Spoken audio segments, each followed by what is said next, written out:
Boom. You could throw a retweet on that. Let me see if I can see it. Ah, yes. I want to have like waiting room music, honestly. That'd be pretty sick. Oh shit. Who's that? What did I just For do? real. I don't know. That was pretty sick though. Wait a minute. Wait a minute. Oh, I got an idea. I got an idea. Wait, this is gonna be an on the fly thing, but if this works, this is gonna be perfect. I thought that was planned. All right, go. No, no, no. That was a. Okay, just being slow as fuck now. Come on, come on, come on. We almost struck gold. We almost struck gold. Wait, wait, wait, wait. Right here. Let's try this. Come on, come on, come on, come on, come on. Oh fuck yeah! All right, watch this. All right, this is All how right. the cast is actually gonna start from now on.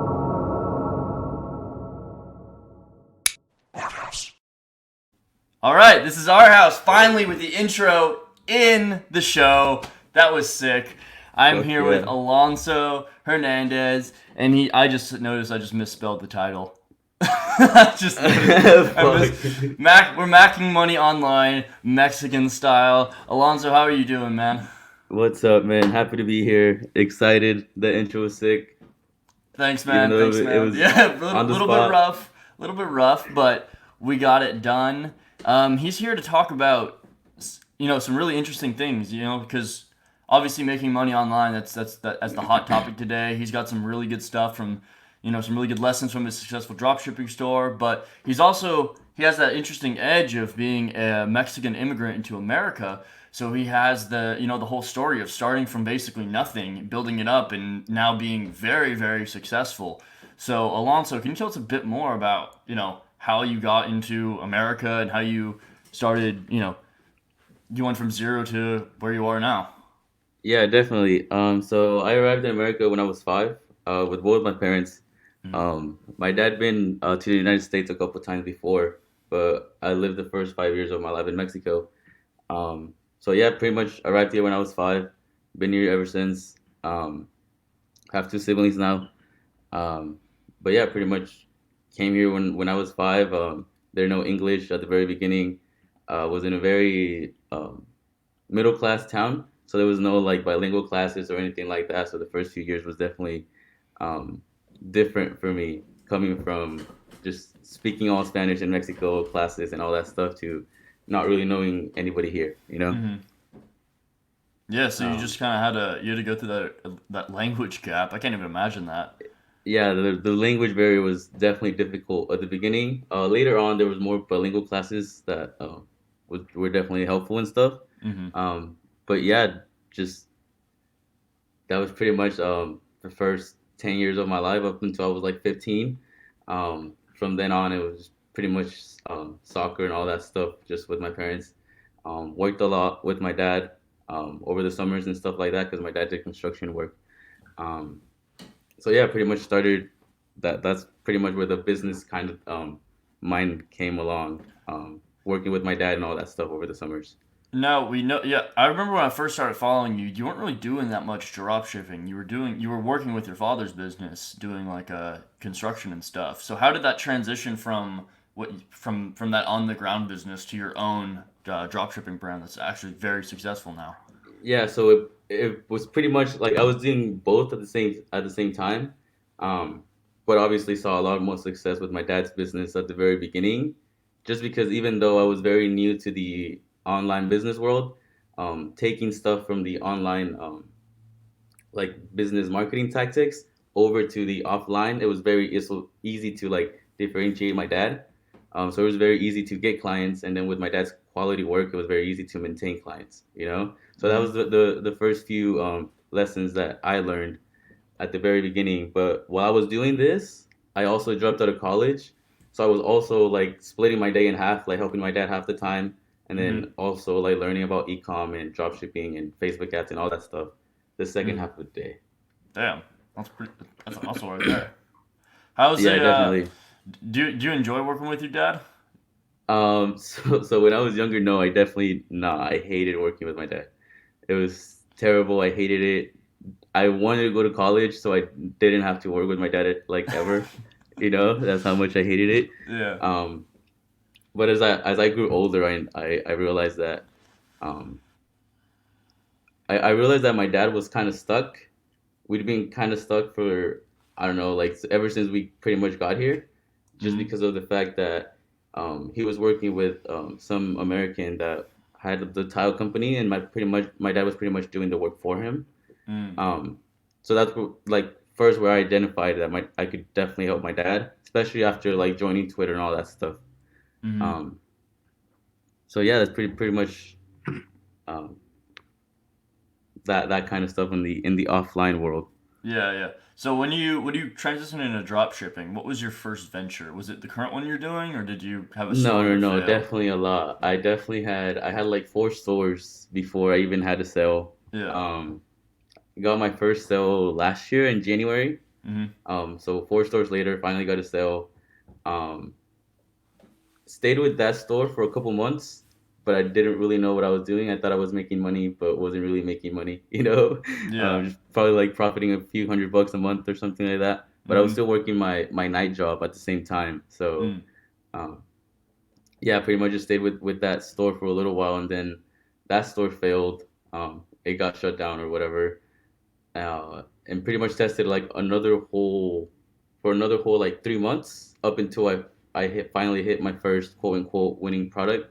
So quote unquote like first 10K month, that kind of Yeah. stuff.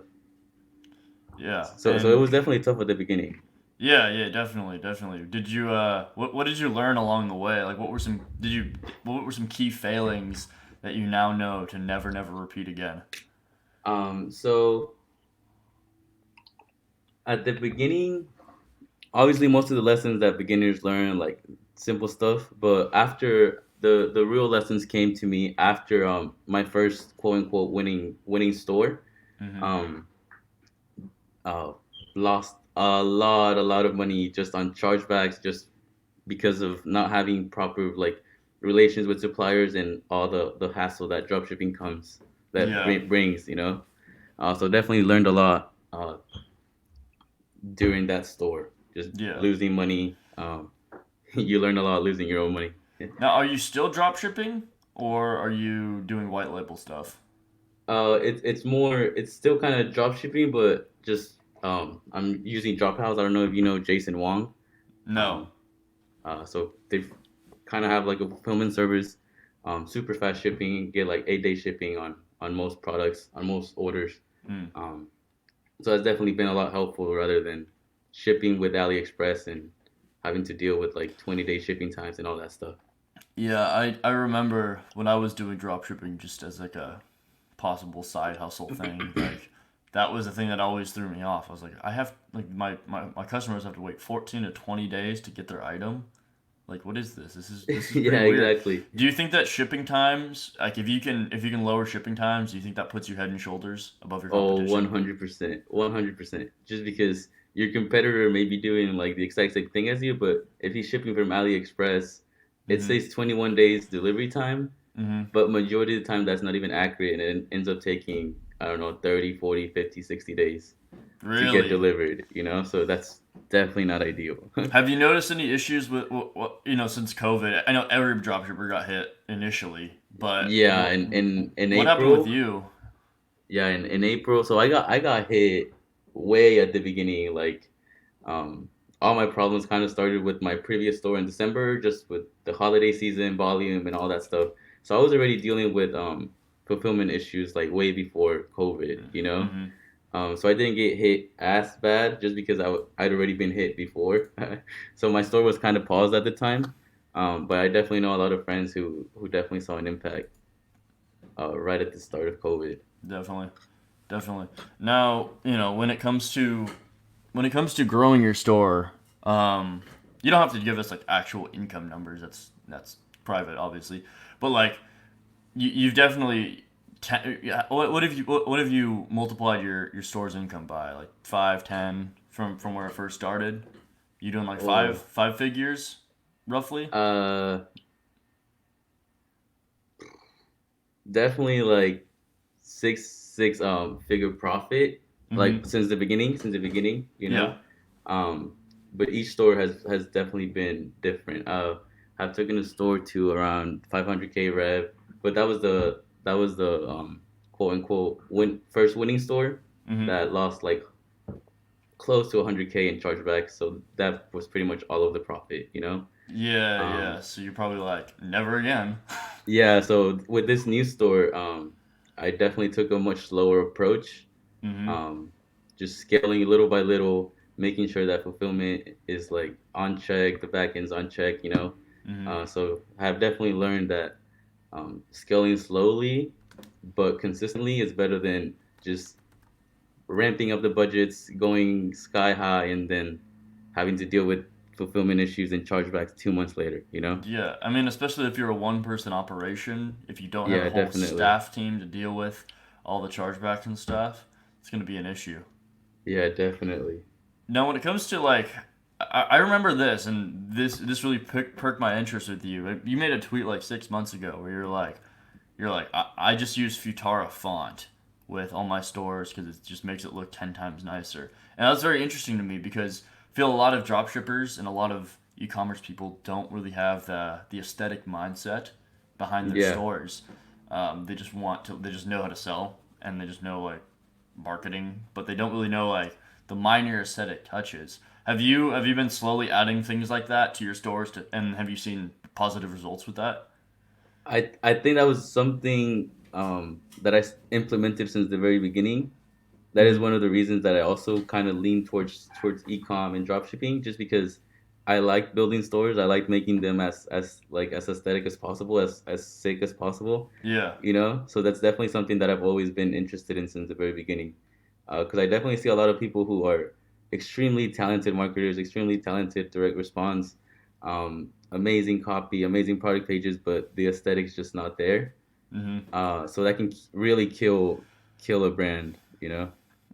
Now, when I was doing it, let's say 2017, 18, 2017, 18ish, the whole hype was you gotta have you gotta have that wheel that comes out from the left side of the page and spins. You gotta have the countdown timer. You gotta have this, and I never liked that. I always thought like nobody's gonna buy this shit. This looks dumb.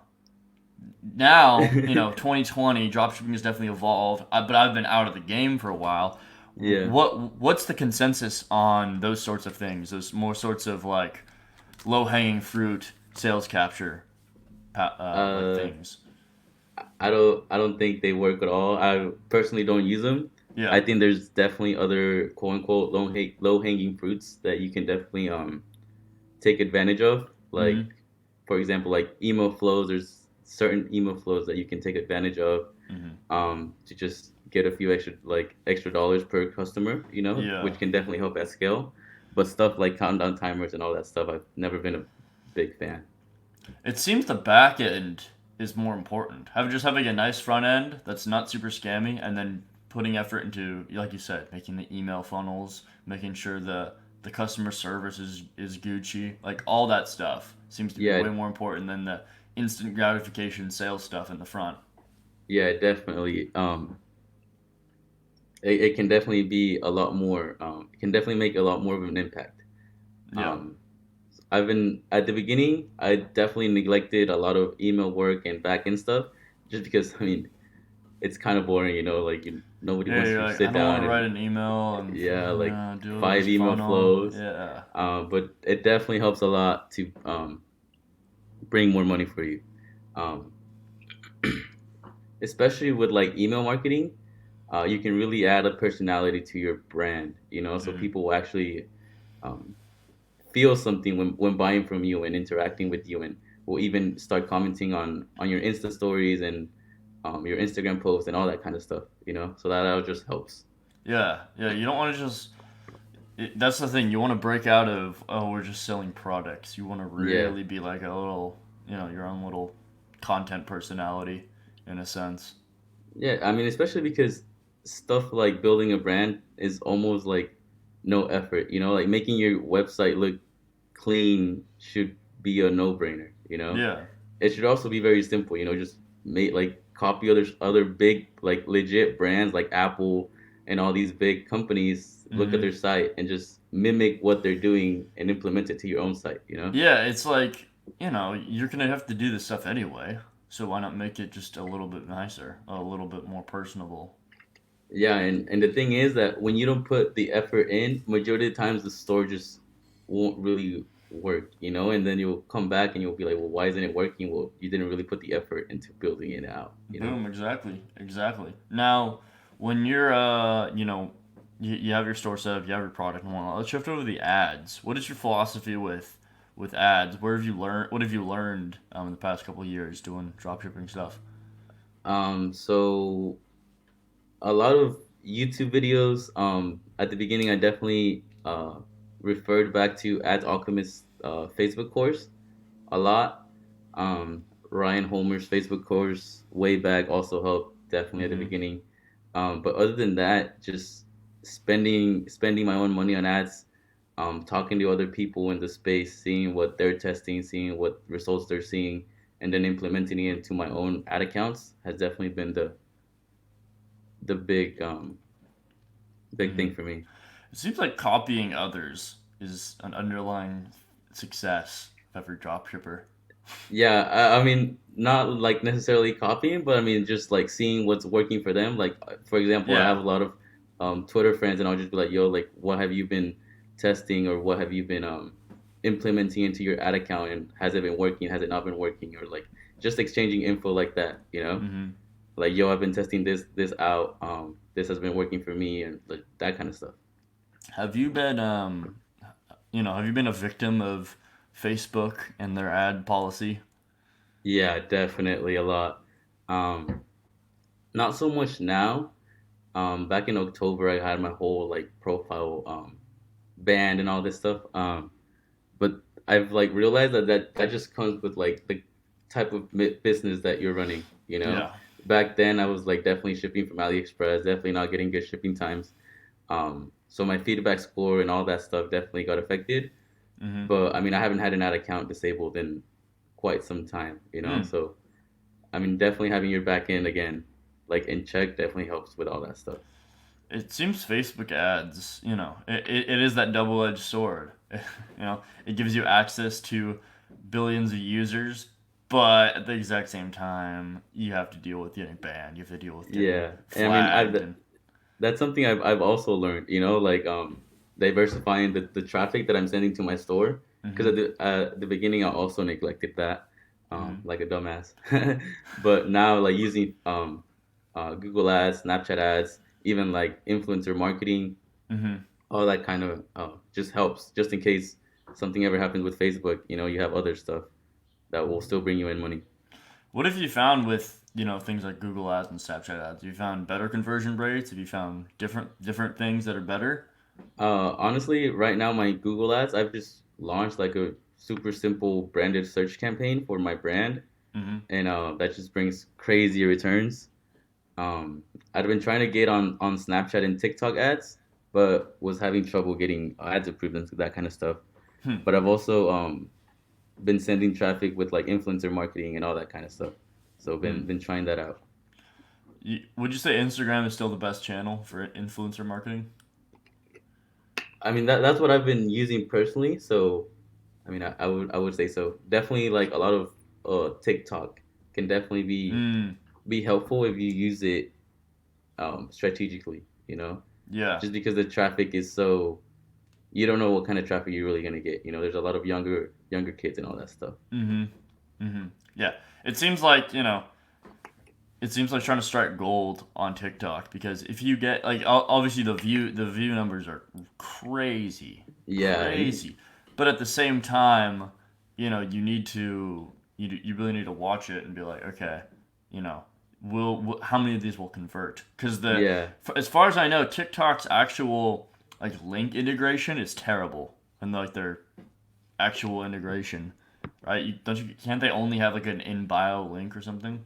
yeah. I don't think. I think you have to have like a certain number of followers or something like that to get like a link in your bio or something like that. Okay. Um, so it's definitely difficult, but it can work if you just really plan it out. They're also like talking about banning it, so who knows Yeah, if it's yeah. still even gonna be around, you know? That's why I never wanted to. That's why I never wanted to get deep into it because I just know, like, I knew I was like, okay, this is connected to China. This is what's happening with China right now. It's connected with this company Tencent that has done a bunch of shady shit. I'm pretty certain it's gonna get banned this year, and look, it's gonna get banned. So people that have built their whole brands on TikTok and whatnot, and then Yeah, that's definitely. I do think that the backlinking, the lack of the linking, is gonna kill so many brands because it's not like you can funnel people to your Instagram by like clicking just a Yeah, link. You have to like if you're gone, like 90% of your followers are not gonna go and try to find you. That yeah, they just liked you exactly. because you were funny content. They didn't actually care Yeah. about you. So it can So be it can be like great for brand awareness and that kind of stuff, but yeah, yeah. If it doesn't get banned. if it doesn't get banned, yeah. Yeah. But Do you look into the future? What do you what are your goals right now? What are your aspirations with this whole dropshipping stuff? so I'm like I said earlier, like before we started, I really want to build this soccer brand. Um, Hmm. and my plan for the next 5, 10 years is to take that to the moon. You know, I want to really blow it up. Just because there's not really competitors in that space. Hmm. So I feel like it'll be good to really take advantage of that and bring something to that market. Definitely, definitely. Do you still do anything with your dad, or you be mostly online now? So I moved out. I moved like 2 hours from home.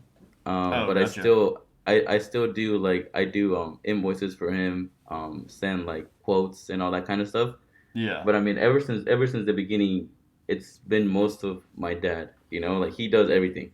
I just yeah, kind of help him with the marketing kind of stuff at the beginning, and now just kind of like upkeep. But he does the labor. His workers do the labor, so they take care of most of that stuff. nice. Nice. Has he seen better returns after your marketing help? After Oh, your definitely. So the big problem at the beginning mm-hmm. was that he was working with um I always like called him Joe. So we'll call him Joe, but he was working with Joe, and Joe pretty much quote unquote did the marketing for him, but never really did any marketing. They just kind of worked for the same clients that they'd been working for the past 20 years or so. Mm-hmm. Um, and my dad had always been scared to go on like to do his own thing just because he didn't really know English, was scared that was not going to be able to find work and all that stuff. And the thing over here was that the like even though the profits were split 50-50, the work was always going to be guaranteed, you know?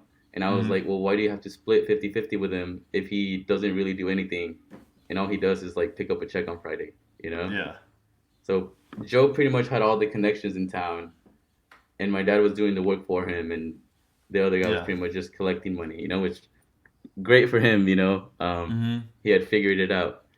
But then I came in and I just um, cold emailed a bunch of custom home builders, Mm-hmm. Instagram DM'd a couple of them, and got like 2 or 3 clients, and we've just been with them ever since, and it's just been great. It just they love my dad's work. They just keep bringing work every month. Um, my dad's building about like 3 to 5 houses a month, like the No, tile no work more inside the Joe. house. No Yeah, more no more Joe. Joe. Yeah, That's no, hilarious. no. That's so funny. Yeah, because I mean, It's like some freaking movie. One man was getting half his paycheck taken by some random white guy, but then his son learned English and learned how to Instagram DM home builders, and now he's literally, literally, bro. Because I mean, my dad had been with him since he was like 17, yeah, and when he first met Joe, he was only paying my dad like $25 a day, like in the 90s. yeah, So just imagine like what my dad was getting for $25 a day, like that's just like yeah. Now crazy. he's now 3 or 4 houses are built every single Yeah, every month, single month. Yeah, and right. your dad's just like, Yeah. we're And here. the thing that he doesn't get is like for some reason he just loves working so much that he has to be like hands on, you know? Like He I've doesn't been want trying to take a to step back. yeah, he doesn't want to take a step back so he can scale, because right now like they're doing great, Hmm. but they could obviously do like 7, 8, 9 houses per month if my dad simply meant like only like disconnected from the business, started like outsourcing stuff. and trusted other people with the work, you know, Yeah. but he doesn't want Yeah. to do that. I So mean, it's just like, there's some that's kind of funny, honestly. He just yeah, wants but to I do mean, it. yeah, because I mean, I could help. Like, I'm like, I could help you really scale this to like a lot more money, you know, because right now they're making like my parents a couple months ago, my mom, like I was on the phone with my mom, and she was telling me how for the first time in years, like they weren't living paycheck to paycheck at home, you know, Mhm. like my family wasn't like finally living paycheck to paycheck, and she was like, it's so nice, and I'm like, I could help dad make more if he simply disconnected from the business, started taking care of different sites, and just hired people, but he just simply doesn't want to do that. I don't know why. Dad, I can make you more money if you do less work. And he's like, Yeah. nah, we're just gonna keep working. He's literally like, no, like literally gets up at 7, goes to work. I'm like, why? You don't have to do that. Like you literally Does he like. love it? I mean, he says he does. I mean, obviously he does. If he doesn't, like, I mean, I he just mean, goes every day. there we go. It'll, There we go. yeah, it'll, Probably in 5, 5, 10 years, he starts, getting a bit older. Might just be like, yeah. you His know knees start what? hurting a little bit. Yeah, you know what? Maybe my son was smart this whole time. Yeah, because I mean, the like even since when he was with quote unquote Joe or whatever, like when they would not have work, we would go to job sites, and like on the way there, I'd see a bunch of homes being built, and I'd be like, well, then who's putting tile on those houses? You know, like we don't have work, but there's a bunch of houses being built around us, and like who's Hmm. putting tile in them? You know, Hmm. but there was like before there wasn't any effort to get more clients or make like better relationships and all that stuff. You know, Yeah, it um, was just like, yeah, it was just kind of a dream. But now yeah. it's a reality. Alonso, do you have anything you'd like to say before we have to close out the cast? um, no, I mean if anybody has any questions, I'm not sure if anybody's watching this right now. Um, Yeah, we got but three. no, man, that I think that'd be pretty much it. Oh, we got this. Alonso is the man. There we Hey, go. There you go. for real, For my real. There we man, go. There we my go. man Garrison. All right, everyone. This has been Arthaus with Alonso Hernandez. If you guys appreciate the show, please consider donating to Arthouse. I put all the money back into the show. Use it to get new mics, lighting, braincraft new, product and show ideas for you guys. No new stuff coming very soon. So if you're very interested in that and you're liking what I'm doing, please consider donating at arthouse.io. This has been Arthouse with Alonso. Thanks everyone for watching, and we'll see you guys later. Thanks, man. Thanks for having me.